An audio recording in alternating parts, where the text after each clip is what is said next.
আসসালামু আলাইকুম প্রিয় শিক্ষার্থীরা, তোমাদের স্বাগত জানাই তৌহিদ একাডেমিতে। আজকে আমি তোমাদের সামনে এসএসসির উচ্চতর গণিতের অসমতা এবং অনন্ত অসীম গুণোত্ত ধারার সমন্বয়ে আমাদের যে গাণিতিক প্রবলেম রয়েছে, যে গাণিতিক প্রবলেমটি তোমরা অনুশীলনী 7-এ 13 নম্বর কোশ্চেনে দেখতে পাবে যে এক্সের উপর কী শর্ত আরোপ করলে আমাদের ধারাটির অসীমতক সমষ্টি থাকবে এবং সেই অসীমতক সমষ্টি আমাদের নির্ণয় করতে হবে।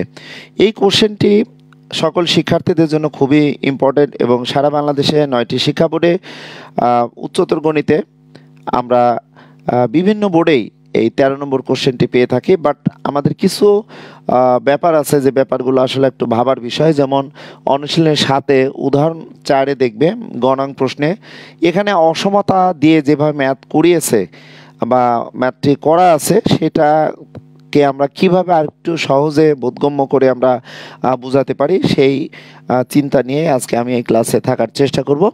আশা করি আপনারা আমার পাশে থাকবেন এবং আমি একটু দেখে নিই এই মুহূর্তে আপনারা যে সকল শিক্ষার্থীরা সহ এই ক্লাসটিতে সংযুক্ত আছেন তাদের জন্য আমার কি করণীয় বা কি করতে পারি। তো আমি একটু সময় নিয়ে নিচ্ছি, একটু ঘুরে আসি, দেখি তোমরা কে কে এই মুহূর্তে এই ক্লাসটিতে সংযুক্ত হয়ে আসো। হ্যাঁ, দেখতে পাচ্ছি ক্লাসটি সবেমাত্র শুরু হয়েছে। তোমাদের বলবো যে ক্লাসটি যদি খুব দ্রুত সবার মাঝে শেয়ার করে দাও তাহলে অনেক শিক্ষার্থী এই ক্লাসটি দেখতে পাবে। তো সর্বপ্রথমে আমি যে কথাটি বলবো যে আমাদের এই যে পরম মান চিহ্ন, এটি কিন্তু উচ্চতর গণিতের 11 অধ্যায়ে তোমাদের 11.4 অনুশীলনীতে বহুভুজের ক্ষেত্রফল নির্ণয়ের ক্ষেত্রে কিন্তু আমরা পরম মান ব্যবহার করি না, কিন্তু পরম মানের মতো চিহ্ন থাকে ওখানে, কিন্তু অ্যাকচুয়ালি নির্ণায়কের চিহ্ন থাকে। বাট সপ্তম অনুশীলনীতে সপ্তম অধ্যায়ে আমাদের কী টাইপের ম্যাথ হতে পারে সেটি একটু যদি দেখে নিই, তার আগে আমি একটু ক্লাসটি সবার মাঝে যদি একটু শেয়ার করে দিই তাহলে অনেকেই এই ক্লাসটি দেখার সুযোগ পাবে এবং অনেক শিক্ষার্থীরা এই ক্লাসটির সাথে সংযুক্ত থাকলে তাদেরও অনেক উপকার হবে আশা করা যায়। আমি একটু দেখে নিই এই মুহূর্তে কে কে এই ক্লাসটিতে সংযুক্ত আছেন।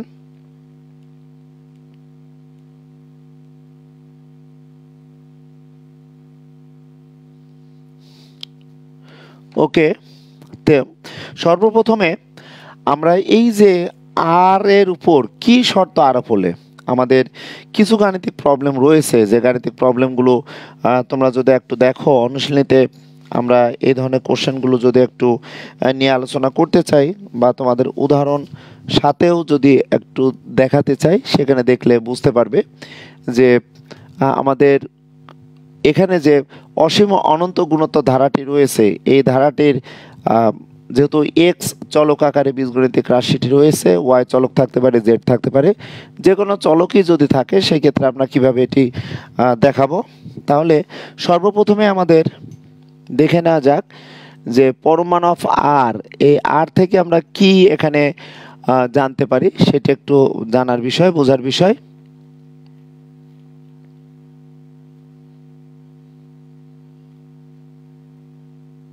ওকে, তাহলে এই পরম মান আমাদের সর্বপ্রথমে যে বিষয়টি ক্লিয়ারলি জানা দরকার, পরম মান বা এটাকে আমরা বলবো মডুলাস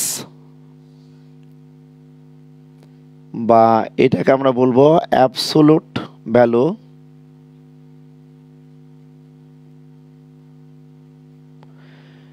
তো পরম মান বলতে আমাদের এটি একটি, আমরা যদি বলি মেশিন, এই মেশিনের মধ্যে যে চলকই থাকবে না কেন, হতে পারে এক্স যদি এমন থাকতো, সাধারণত এক্স চলক দিয়ে যদি আমি পরম মানটি বুঝাই তাহলে এক্সের উপর 3টি শর্ত আরোপ হবে।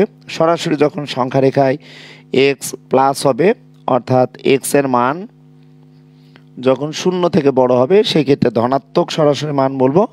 আবার এখানে যদি এক্সের আগে মাইনাস হয়, এই এক্স যদি মাইনাস আকারে আসে সেই ক্ষেত্রে আমরা জানি সরাসরি সংখ্যা রেখায় শূন্য থেকে ছোট, আর আরেকটি আসবে জিরো যখন আমি বলবো এক্স ইকস টু জিরো। তাহলে এই যে তিনটি শর্ত, এই তিনটি শর্ত সাপেক্ষেই কিন্তু আমরা পরম মান নিয়ে আলোচনা করব, এবং পরম মানের ক্ষেত্রে আমাদের যে বিষয়টি অ্যাকচুয়ালি জানার প্রয়োজন, বোঝার প্রয়োজন, সেটা অবশ্যই আমাদের জানতে হবে যে এখানে এই গেটার এক্স এবং ইকুয়াল যদি হয় শূন্যের সমান, অর্থাৎ আমরা যদি এই এক্স শূন্য থেকে বড় এবং এক্স যদি শূন্য সমান হয়, এটাকে আমরা কি লিখতে পারি, এক্স দেখো শূন্য থেকে বড়, আবার বলা হচ্ছে এক্স কিন্তু আবার দেখো শূন্যর সমান। তাহলে এই শূন্য সমান অথবা শূন্য থেকে বড়, এই ক্ষেত্রে আমরা এই এক্সকে বলবো এক্স অঋণাত্মক, এক্স অঋণাত্মক সংখ্যা। অর্থাৎ পরম মানের মধ্যে যে সংখ্যাটি থাকবে, এখান থেকে আমরা সরাসরি বলতে পারি যে পরম মান অফ এক্স বলতে আমাদের অ্যাকচুয়ালি পরম মান অফ এক্স বলতে প্লাস এক্স এবং এক্স থেকে, অর্থাৎ শূন্য থেকে এক্স এর মান বড় এবং এক্স এর মান যদি জিরো হয়, এই দুইটিকে কিন্তু একসাথে আমরা বলবো যে এক্স গ্রেটার ইকুয়াল জিরো, অর্থাৎ এক্স অঋণাত্মক। অঋণাত্মক মানে সরাসরি আমরা ধনাত্মক বলতে পারবো না, যেমন এক্স এর মান যদি শূন্য থেকে বড় হয় সেই ক্ষেত্রে কিন্তু আমরা বলতে পারছি ধনাত্মক কথা, কিন্তু এক্স এর মান যদি আমরা শূন্য সহ বিবেচনা করি তাহলে আমরা কিন্তু এটা অঋণাত্মক বলবো, এটা আমরা সরাসরি ধনাত্মক বলতে পারবো না। আমাদের এই বিষয়টি কিন্তু মনে রাখতে হবে, কারণ অনেক শিক্ষার্থীরা এই পরম মান অফ এক্স প্লাস ওয়ান বা টু এক্স প্লাস ওয়ান বা সামথিং, এখানে যদি কোনো মান থাকে সেটা নিয়ে কিভাবে ক্যালকুলেশন করে, এটা নিয়ে একটু প্রবলেম হয়ে যায়। তাহলে আমরা এই যে পরম মান অফ আর থেকে আমরা এখানে এক্স এর পরিবর্তে আর বসালে আমরা এখানে বলতে পারবো আর গ্রেটার ইকুয়াল জিরো, অর্থাৎ সরাসরি আর এর মান কিন্তু আমরা একবারে বলতে পারবো শূন্য থেকে বড়, যদি ধনাত্মক মান আমরা নিয়ে থাকি এক্স এর মান বা আর এর মান আমরা ধনাত্মক নিতে পারবো। এবং এই যে এক্স শূন্য থেকে ছোট, এই মানটি আমরা যখনই বলবো এক্স লেস দেন জিরো, অর্থাৎ আমরা বলতে পারবো এক্স ঋণাত্মক হলে, আমরা এটি বলতে পারবো এক্স ঋণাত্মক হলে। দুইটি পয়েন্ট আমাদের মনে রাখতে হবে, এখানে এক্স অঋণাত্মক হলে বা আর অঋণাত্মক হলে, তাহলে আমরা এখান থেকে যে বিষয়টি পাবো, আমাদের লক্ষণীয় বিষয় যে কোনো একটি অসীম অনন্ত গুণোত্তর ধারার অসীমতক সমষ্টি থাকতে হলে এই পরম মান অফ আর এর মান আমাদের ওয়ান থেকে ছোট হতে হবে। এবং ওয়ান থেকে কেন ছোট হতে হবে সে ব্যাপারগুলো অ্যাকচুয়ালি আমাদের ভাবার বিষয়, আমরা কেন একবার ওয়ান থেকে বড় নিব এবং কেন একবার ওয়ান থেকে ছোট নিব, সেই ব্যাপারগুলো আসলে আমাদের একটু জানতে হবে। তাহলে আমরা পরম মান অফ এক্স বলতে একবার শূন্য থেকে বড় হবে, সংখ্যা রেখায় যদি দেখি মূলবিন্দু থেকে ডানের দিকে আমরা ধনাত্মক মান নিব, আবার শূন্য থেকে ছোট অর্থাৎ মূলবিন্দু থেকে ঋণাত্মক দিকে আমরা মান নিব, আর সরাসরি হবে আরেকটি কি শূন্য সমান যদি হয়। আমি প্রিয় শিক্ষার্থীরা যারা এসএসসি পরীক্ষা দিবে এই বছর, তাদের জন্য আমি কন্টিনিউয়াসলি এসএসসির ক্লাসগুলো নেওয়ার চেষ্টা করব। দেখতে পাচ্ছি এই মুহূর্তে আব্দুল কুদ্দুস, আপনাকে অসংখ্য ধন্যবাদ। খুব সম্ভবত আপনি নীলফামারী থেকে অথবা ঠাকুরগাঁ থেকে আপনার সংযুক্ত সবসময় আমাকে আমার ক্লাসগুলো দেখার চেষ্টা করেন। তাহলে এখন আসা যাক, এই যে আমরা যে বিষয়টি পেলাম যে এক্স এর মান শূন্যর থেকে বড় অথবা সমান হলে এটাকে আমরা এক্স গ্রেটার ইকুয়াল বলবো, এটাকে আমরা বলবো এক্স অঋণাত্মক। আর এক্স এর মান যদি শূন্য থেকে ছোট হয় সরাসরি আমরা বলবো এক্স কিন্তু ঋণাত্মক। তাহলে এখান থেকে আমাদের এই মডুলাস থেকে যে ব্যাপারটি নিয়ে আমরা কাজ করব, কোন একটি মান যদি আমাদের দেওয়া থাকে, যেমন বলা হয় যে কোনো অসীম অনন্ত গুণোত্তর ধারার অসীমতক সমষ্টি থাকবে যদিও কেবল যদি পরম মান অফ আর, অর্থাৎ আর বলতে আমাদের গুণোত্তর ধারার অসীমতক সমষ্টি নির্ণয় করার জন্য আর এর মানটা একবার সরাসরি ওয়ান থেকে বড় হবে, আবার আর এর মান ওয়ান থেকে আমাদের ছোট হবে। তাহলে আমরা একটু যদি দেখি এখান থেকে আমরা কি পেতে পারি, তাহলে আমরা এখানে লিখব যে আর গ্রেটার ইকুয়াল 0, অর্থাৎ আর অঋণাত্মক হলে পাই। আমি নর্মালি ম্যাথটা বোঝানোর চেষ্টা করছি যে আমরা যে সরাসরি আমরা মানটা বসাবো, কিভাবে বসাবো। তাহলে এই যে আর অঋণাত্মক হওয়া মানে কি, এখান থেকে আমরা আর এর মান অ্যাকচুয়ালি প্লাস আকারেই নিয়েছি। আর এখানে দেখো এখানে 1, তো অসমতার এখানে সংখ্যা আকারে যেটা থাকছে রাইট হ্যান্ড সাইডে সে 1 এখানে থাকছে। ফাইনালি অ্যাকচুয়ালি আমরা এটা বলতেই পারি যে আর এর মান সরাসরি 1 থেকে ছোট হবে, একটি পেলাম। আবার যদি আমরা বলি যে আবার আর লেস দেন, আমরা এখন বলবো আর লেস দেন 0, অর্থাৎ আর ঋণাত্মক যদি হয়, আমরা যদি বলি আর ঋণাত্মক হলে কি পাই দেখি, ঋণাত্মক হলে পাই। তাহলে এখান থেকে আর এর মান যদি ঋণাত্মক নিই তাহলে আমরা আর এর আগে দেখো মাইনাস পাবো। আর এখানে যে 1 আছে, হতে পারে 1 থেকে অন্য কোনো সংখ্যা আসতে পারতো, কিন্তু অনন্ত অসীম গুণোত্তর ধারার ক্ষেত্রে এখানে 1 আছে, তাহলে আমরা এখানে 1 দিচ্ছি। এখন প্রশ্ন হচ্ছে অসমতা 1 কাইন্ড অফ কিন্তু আমাদের সমীকরণ। অসমতার ক্ষেত্রে সমীকরণের সূত্রগুলো আমাদের একটু মনে রাখার দরকার। আমাদের দুইটি পয়েন্ট মনে রাখতে হবে অসমতার ক্ষেত্রে, দুইটি ব্যতিক্রম শর্ত। সেটা হচ্ছে অসমতার উভয় পক্ষকে, যেমন আমি যদি এটি বলতে চাই যে হাফ এবং 1/3, নিঃসন্দেহে হাফ বলতে আমরা দেখতে পাচ্ছি 0.5, আর 3/1 বলতে এটা আমরা অবশ্যই লিখতে পারবো 3.333 ডট ডট ডট চলবে, অর্থাৎ এটাকে আমি 0.3 পৌনঃপুনিক লিখতে পারবো। যেভাবে আমি চিন্তা করি না কেন, এটি ভগ্নাংশ আকারে যদি চিন্তা করি, দেখতে পাচ্ছি যে 2/1 অবশ্যই 3/1 থেকে বড়। এখন এই যে অসমতার চিহ্ন দেওয়া আছে, এটা কিন্তু 1 কাইন্ড অফ সমীকরণ। এখন অসমতার কে যদি আমি ব্যস্তকরণ করি বা বিপরীতকরণ করি, তাহলে কি হতে পারে, এটাকে যখনই আমি বিপরীতকরণ করব তখনই কিন্তু আমাদের লব হর হয়ে যাবে, আর হর কিন্তু লব হয়ে যাচ্ছে, অর্থাৎ এটি উল্টিয়ে দিলে তখন দেখতে পাচ্ছি 2 থেকে কিন্তু 3 বড়। তাহলে আমরা যখনই দেখব যে কোনো একটি অসমতাকে বিপরীতকরণ করব বা ব্যস্তকরণ করব, তখন কিন্তু অসমতার দিক কিন্তু পরিবর্তন হবে, অর্থাৎ গেটার থাকলে লেস হবে এবং লেস থাকলে কিন্তু গেটার হবে। এটি কিন্তু আমাদের মনে রাখতে হবে। এখানে 2 দেখো 3 থেকে ছোট তো হবে যদি আমরা এটিকে ব্যস্তকরণ করি। আমাদের 2/1 আর 3/1 ছিল, এটিকে যখনই ব্যস্তকরণ করেছি তখন অসমতার দিক কিন্তু চেঞ্জ হয়েছে। প্রথমে ছিল গেটার দেন, এখানে বিপরীতকরণ করার কারণে এটি বিপরীতকরণ, বা আমরা এটি বলতে পারি ব্যস্তকরণ।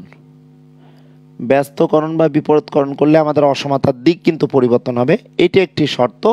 আরেকটি শর্ত যদি আমি বলতে চাই, আরেকটি শর্ত সেটি হচ্ছে -5 আর বললাম -6, তাহলে কোনটি বড়, -5 বড় না -6 বড়? আমাদের এটি ভাবতে হবে যে সংখ্যারেখার ক্ষেত্রে আমরা 0 থেকে যত বামে যাব তত কিন্তু ছোট মান পাবো বা ছোট মানের দিকে অগ্রসর হব। তাহলে নিঃসন্দেহে -5 শূন্যর কাছাকাছি এবং -6 কিন্তু -5 থেকে বামের দিকে থাকবে, অর্থাৎ অনেক ছোট। সেই ক্ষেত্রে দেখতে পাচ্ছি -5 কিন্তু -6 থেকে বড়। যখনই আমরা অসমতার উভয় পক্ষকে মাইনাস দ্বারা গুণ করব, -1 দ্বারা যদি আমি গুণ করি, এখানে কিন্তু জানার বিষয় যে -1 দ্বারা আমরা যখনই এটাকে গুণ করব তখন লক্ষণীয় বিষয় মাইনাস মাইনাসে +5 হবে, আর এখানে মাইনাস মাইনাসে +6 হবে।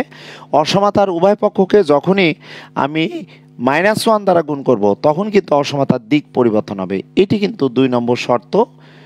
2 নং শর্তটি আমাদের মনে রাখতে হবে। আর এটি কিন্তু 1 নং শর্ত, অর্থাৎ আমরা 1 নং শর্তে কোনো একটি অসমতাকে যদি বিপরীতকরণ করি, ব্যস্তকরণ করি, তাহলে অসমতার দিক কিন্তু পরিবর্তন হবে। আরেকটি শর্ত হচ্ছে আমরা অসমতার উভয় পক্ষকে যদি মাইনাস দ্বারা গুণ করি তাহলে অসমতার দিক কিন্তু চেঞ্জ হবে, প্রথমে ছিল -5, -6 থেকে বড়, কিন্তু যখনই আমি -1 দ্বারা গুণ করেছি উভয় পক্ষকে, তখন কিন্তু আমরা দেখতে পাচ্ছি 6 কিন্তু বড় হয়ে যাচ্ছে, +5 থেকে +6 অবশ্যই বড়।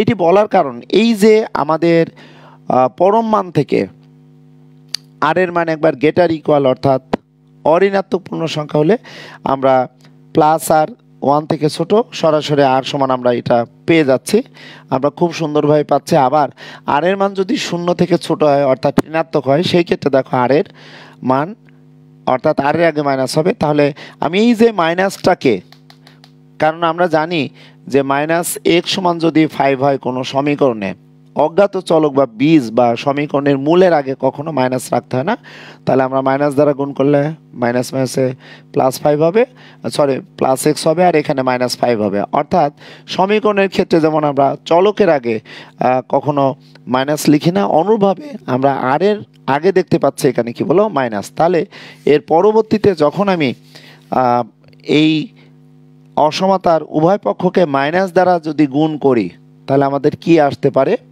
তাহলে দেখে নিই আমরা। -1 দ্বারা যদি আমি গুণ করি, তাহলে মাইনাস দ্বারা যখনই গুণ করব তখনই কিন্তু অসমতার দিক চেঞ্জ হবে। অর্থাৎ দেখো মাইনাস মাইনাসে প্লাস আর হচ্ছে, প্লাস মাইনাসে -1, অর্থাৎ আমাদের -r<1 ছিল, যখনই আমি এটিকে -1 দ্বারা গুণ করেছি, যখনই এটিকে মাইনাস দ্বারা গুণ করা হয়েছে তখনই কিন্তু দিক চেঞ্জ হয়েছে। অসমতার উভয় পক্ষকে মাইনাস দ্বারা আমরা গুণ করেছি, মাইনাস দ্বারা গুণ করে আমরা পাচ্ছি।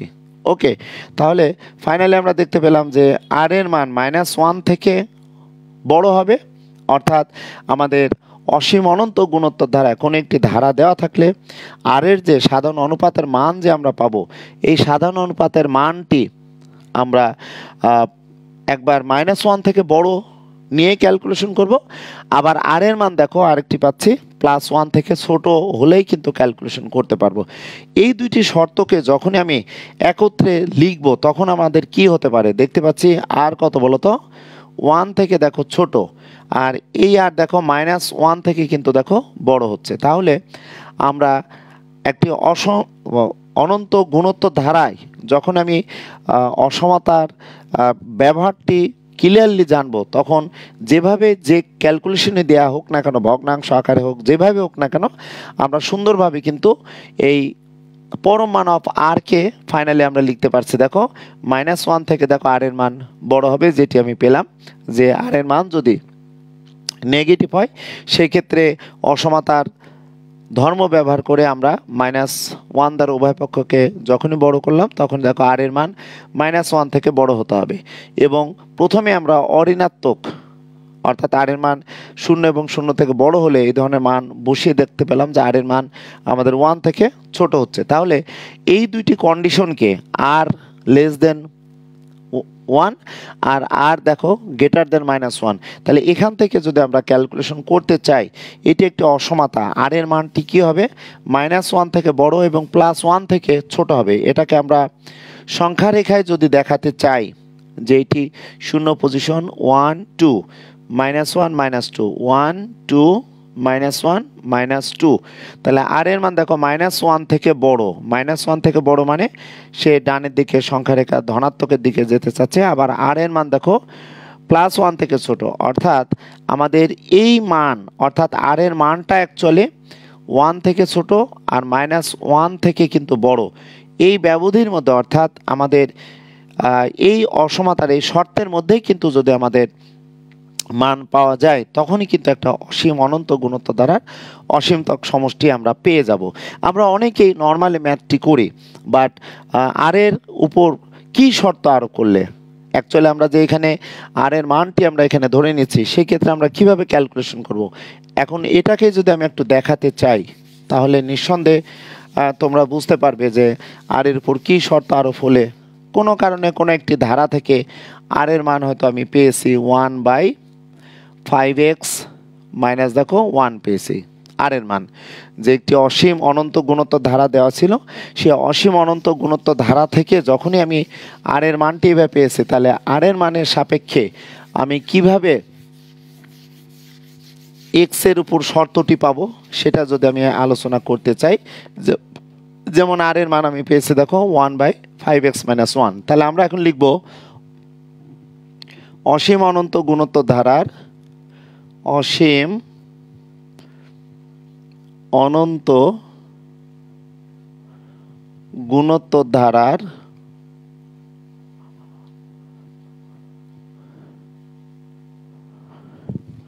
অসীমতক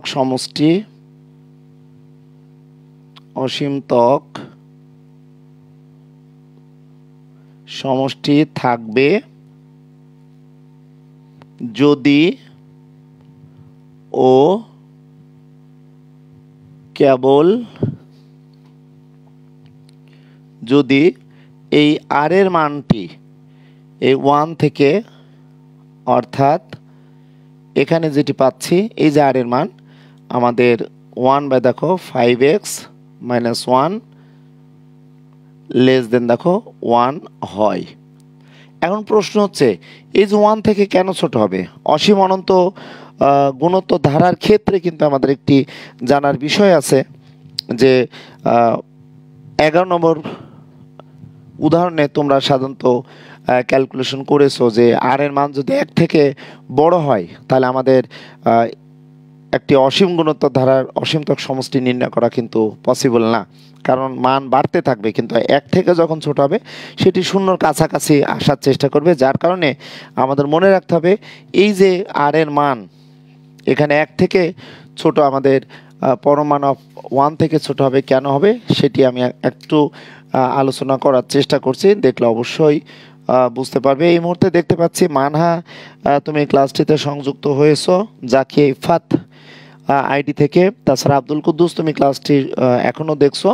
তো যাই হোক, এখন আমরা এখান থেকে কি পাবো? তাহলে এখান থেকে আমরা লিখতে পারবো, কিছুক্ষণ আগে বলেছিলাম যে পরম মান অফ আর যদি 1 থেকে ছোট হয় তাহলে আমি ক্যালকুলেশন করে দেখিয়েছিলাম -1 থেকে এই আর এর মান বড় হতে হবে আর +1 থেকে দেখো ছোট হতে হবে।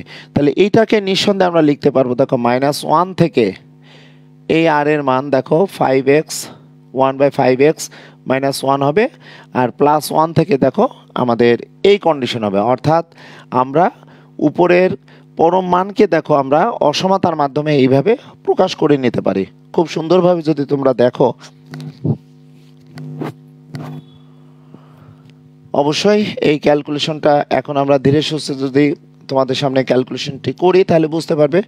এখন আমাদের এই -1 থেকে এই অংশটা কিন্তু আমরা প্রথমে পেয়েছি, কারণ এখান থেকে যে আমি এই যে -1 থেকে আর এর মান বড় হবে এটা একটা আমি তোমাদের দেখিয়েছি। আবার দেখো আর এর মান 1 থেকে যে ছোট হবে, এই দুইটা অংশ আলাদাভাবে পাঠ করে দেখানোর পরেই তো আমি পরম মান অফ আর 1 থেকে ছোট হলে এটাকে অসমতার মাধ্যমে একত্রে এখানে দেখালাম।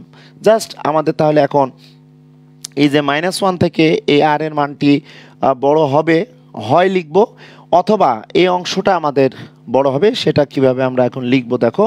তাহলে আমরা এখন লিখব দেখো, হয় -1 থেকে 1/r এর মান দেখো 5x-1টি আমরা বড় করে দেখার চেষ্টা করব। এটি যেহেতু আমাদের একটি সমীকরণ, অসমতা হলে ইনইকুয়ালিটি হলেও অসমতার আমি কিছুক্ষণ আগে বলেছি অসমতাকে যদি বিপরীতকরণ করি তাহলে আমাদের কী হবে বলো তো, 1 এর নিচে মনে মনে 1 আছে, তাহলে বিপরীতকরণ করলে অসমতার দিক পরিবর্তন হবে। তাহলে -1 গ্রেটার দেন দেখো এটি বিপরীতকরণ বা ব্যস্তকরণ করলে 5x-1 হবে। আমরা খুব সুন্দরভাবে লিখব যে বিপরীতকরণ করে বা ব্যস্তকরণ করে, বিপরীতকরণ করে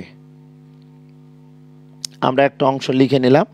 এখন সমাধানের নিয়ম হচ্ছে যে অজ্ঞাত চলো x এর মান বের করতে হবে। তাহলে আমরা এখন কি করব দেখো, 5x রাখবো। তাহলে -1কে উভয় পক্ষ থেকে যদি মানে 5x-1 আছে, -1কে যদি ড্রপ করতে চাই তাহলে উভয় অসমতার উভয় পক্ষে দেখো আমরা 1 যোগ করব। তাহলে -1 এখানে আমরা +1 পাচ্ছি। তাহলে এখানে লিখব অসমতার উভয় পক্ষে, অসমতার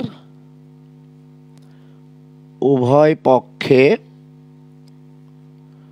1 যোগ করেছি, 1 যোগ করে পাই। খেয়াল করো, তাহলে আমাদের অসমতার এখানে 0 হচ্ছে, গ্রেটার দেখো 5x পেলাম, পরবর্তীতে দেখো আমাদের সরাসরি সমাধানের মতো করতে পারতাম, বাট আমরা অসমতার উভয় পক্ষকে দেখো 5 দ্বারা ভাগ করব। আমরা এটা লিখে নিতে পারি, অসমতার উভয় পক্ষকে দেখো, অসমতার উভয় পক্ষকে 5 দ্বারা ভাগ করে, দেখো 5 দ্বারা ভাগ করে, যেখানে 5 নট ইকুয়ালস টু 1 সেটিতে থাকবে। তাহলে এখানে আমরা লিখতে পাচ্ছি দেখো 0/something সমান 0 গ্রেটার দেন দেখো এক্স। ফাইনালি সুন্দরভাবে আমরা লিখতে পারবো দেখো যে এক্স অবশ্যই শূন্য থেকে কী হবে বলতো, ছোট হতে হবে। তাহলে এই যে এক্স এর মান কিন্তু আমরা যেটি পাচ্ছি, এক্স এর মান কিন্তু শূন্য থেকে আমাদের অবশ্যই ছোট হতে হবে। আর অসমতার গাণিতিক প্রবলেম সমূহ আমরা চেষ্টা করব সুন্দরভাবে ক্যালকুলেশন করা, যদিও বা এখানে আমি একটু বড় করে লিখছি, বাট যারা এসএসসি পরীক্ষা দিবে তাদের কাছে অনুরোধ, এসএসসির ক্যান্ডিডেট হিসেবে তোমরা সুন্দরভাবে এই ধরনের ম্যাথগুলো ক্যালকুলেশন করবে, তাহলে দেখবে যে কোনো প্রবলেম হওয়ার কথা না। এখন আসো আমরা এই অংশটুকে নিয়েছে, এখন লিখব অথবা, লক্ষ্য করো 1/5x - 1 লেস দেন দেখো 1 পাচ্ছি। ওকে, তাহলে এখান থেকে আমরা এখন এক্স এর মান যেহেতু ফাইন্ড আউট করবো, এটিকে বিপরীতকরণ করব। তাহলে 5x - 1 বিপরীতকরণ করলে যেহেতু 1 আছে এটি গ্রেটার দেন হবে, তখন আমরা লিখব দেখো বিপরীতকরণ করে পাই, বিপরীতকরণ করে পাই, বিপরীতকরণ করে পাই। ওকে, তাহলে আমরা নর্মালি দেখো 5x শুধু x এর মান ফাইন্ড আউট করলে, তাহলে আমরা উভয় পক্ষে দেখো 1 আমরা যোগ করব। তাহলে এখানে আমরা আগের মতো লিখে নিব, অসমতার উভয় পক্ষে 1 যোগ করে, অসমতার উভয় পক্ষে, লক্ষ্য করো আমরা 1 যোগ করেছি, 1 যোগ করে, একটু দেখে নাও। তাহলে আমরা এখান থেকে কি পেতে পারি দেখো 5x গ্রেটার দেন দেখো 2 পাচ্ছি।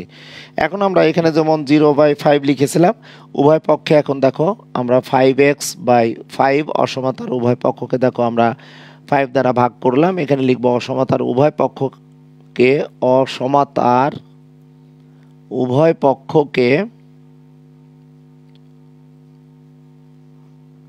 5 দ্বারা ভাগ করে, 5 দ্বারা ভাগ করে। ওকে, তাহলে আমরা এখানে পেয়ে গেলাম দেখো x গ্রেটার দেন 2/5। এখন এই যে x লেস দেন 0, x এর মান শূন্য থেকে ছোট এবং x এর মান 2/5 অর্থাৎ 0.4 থেকে আমাদের বড় হতে হবে। তাহলে এটার আমরা আনসারটি কি লিখব? এটির আনসার আমাদের লেখার ক্ষেত্রে শর্তটি কি লিখব? অনেক শিক্ষার্থীরা এই শর্তটি লিখতে যেয়ে কিন্তু তোমরা একটু এলোমেলো করে রাখো। দেখো একটু খেয়াল করো, আমি কিন্তু এখানে লিখেছি যে হয় একটি অংশ নিয়ে আমরা এক্স এর মান শূন্য থেকে ছোট পেয়েছি, অথবা পজিটিভ মান নিয়ে দেখো আমরা এক্স এর মান আমরা পেয়ে যাচ্ছি দেখো 2/5 থেকে বড়। তাহলে আমরা লিখব নির্ণয় শর্ত, দেখো নির্ণয় শর্ত এক্স এর উপর শর্তটি দেখো। তাহলে এক্স চলক ছিল, এক্স কি বলতো, এক্স শূন্য থেকে দেখো ছোট হবে। এখানে মাস্ট বি, এই অথবা যদি তোমরা না লিখো তাহলে অর্থ কিন্তু অন্যরকম হয়ে যাবে। এক্স এর মান দেখো 2 থেকে 5/2 থেকে কিন্তু বড় হবে। অর্থাৎ আমাদের এই ম্যাক্সিমাম অসমতার ম্যাথগুলোতে লাস্ট অফ অল যে আমরা এক্সের উপর কি শর্ত আরোপিত হবে এই ব্যাপারগুলো নিয়ে কিন্তু আমরা পরীক্ষার হলে লাস্টে যে কিন্তু আমরা ক্লিয়ারলি লিখতে পারি না। আমাদের এই অথবা কথাটি কিন্তু খুবই ইম্পর্টেন্ট কথা। অথবা ব্যাপারটি যদি তোমরা না জানো তাহলে তো অ্যাকচুয়ালি তোমরা ক্যালকুলেশন করতে পারবে না। কেন আমি অথবাটা লিখবো সেটা একটু দেখে নাও। আমাদের কোনো একটি ধারা যদি দেয়া থাকে, অ্যাকচুয়ালি আমরা যে জিনিসটি পাচ্ছি দেখো যে এক্স এর মানটা কি হবে। এক্স এর মান বলছে দেখো এখানে 1 2 দিলাম, -1 -2, 1 2 -1 দেখো -2 দিলাম। তাহলে এটি কিন্তু দেখো প্লাস ইনফিনিটি, এটি দেখো মাইনাস ইনফিনিটি। তাহলে এখানে এক্স এর মান দেখো শূন্য থেকে ছোট, অর্থাৎ আমাদের যে ধারাটি থাকবে ওই ধারাতে এক্স এর মান দেখো শূন্য থেকে ছোট মানগুলো নিতে হবে।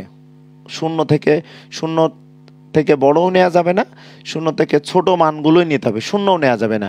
আর এটি কত বলো তো 0.25, সরি 20কে 5 দ্বারা ডিভাইডেড করলে দেখো 0.4, তাহলে 0.4 যদি হয়, এখানে দেখো 5, তাহলে এখানে 0.4 বলতে আমাদের এখান থেকে আমাদের 0.4 থেকে আমাদের বড় মানগুলো যদি আমরা এক্স এর মান এখানে নিতে চাই, এক্স এর মানগুলো দেখো 2/5 থেকে বড়, আর এখানে এক্স এর মান দেখো শূন্য থেকে ছোট মানগুলো যদি নিয়ে নিই, সেই ক্ষেত্রে দেখো আমাদের যে ধারাটি থাকবে সেই ধারার কিন্তু অসীমতক সমষ্টি নির্ণয় করতে পারবো।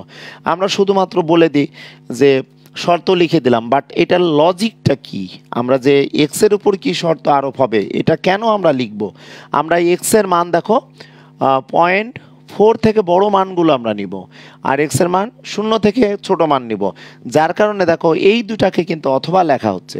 অথবা লেখা মানে আমাদের এই শূন্য থেকে ছোট মানগুলো এবং শূন্য থেকে অর্থাৎ 0.4 থেকে বড় মানগুলোই আমরা যদি ওই ধারাতে এক্স এর স্থলে বসাই, তাহলে আমাদের উদাহরণ 11 নম্বর যেটি আছে, তোমাদের যদি একটু দেখাই যে উদাহরণ 11 যে টাইপের ম্যাথগুলো আছে, এই টাইপের এমন আমাদের ধারা পাওয়া যাবে যেখানে ধারার অসীমতক সমষ্টি আমরা নির্ণয় করতে পারবো। সো প্রিয় শিক্ষার্থীরা, তোমাদের বলবো যে কোনো একটি গাণিতিক প্রবলেম আগে সুন্দরভাবে যদি ক্লিয়ারলি না জানি যে আমাদের এখানে এক্স এর উপর শর্তটি কেন আরোপ করা হচ্ছে, এক্স এর উপর শর্ত শুধু এখানে আমরা অথবা কেন লিখব, আমরা এবং লেখা মানে কিন্তু দুইটা ইন্টারসেক্ট, অর্থাৎ এই শর্ত আর এই শর্তর আমরা তো এবং লিখতে পারবো না, এবং লেখার আমাদের কোনো সুযোগই নেই।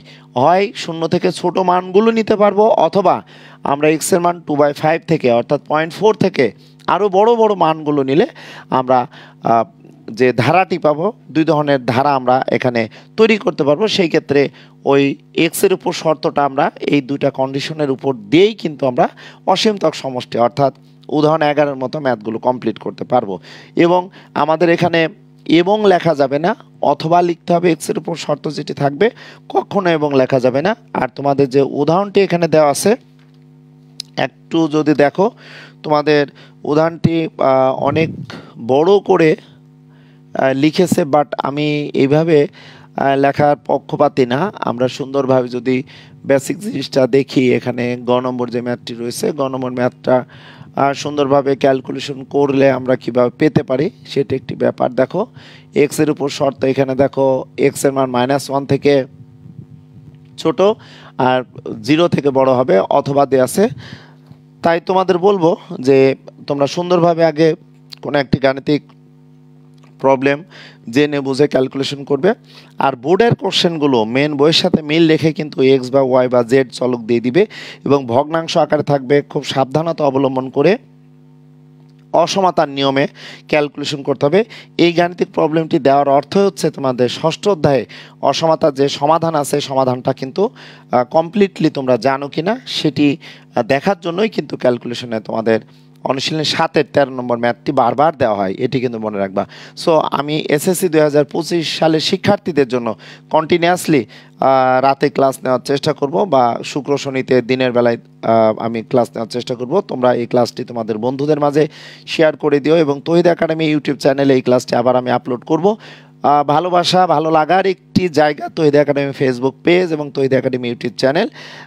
শিক্ষার্থীদের জন্য কাজ করে যেতে চাই, এবং একজন শিক্ষক হিসাবে, একজন গণিত শিক্ষক হিসাবে শিক্ষকতার প্রায় 22-23 বছর অভিজ্ঞতাটা শেয়ার করতে চাই এই ক্লাসগুলোর মাধ্যমে। ছোট ছোট ম্যাথ বা ইন ডিটেলসে বেসিক সহ আলোচনা করার উদ্দেশ্যে আমি ক্লাসগুলো নিয়ে থাকি। সুতরাং তোমাদের জন্য দোয়া থাকবে, ভালোভাবে পড়াশোনা করো। আল্লাহ হাফেজ।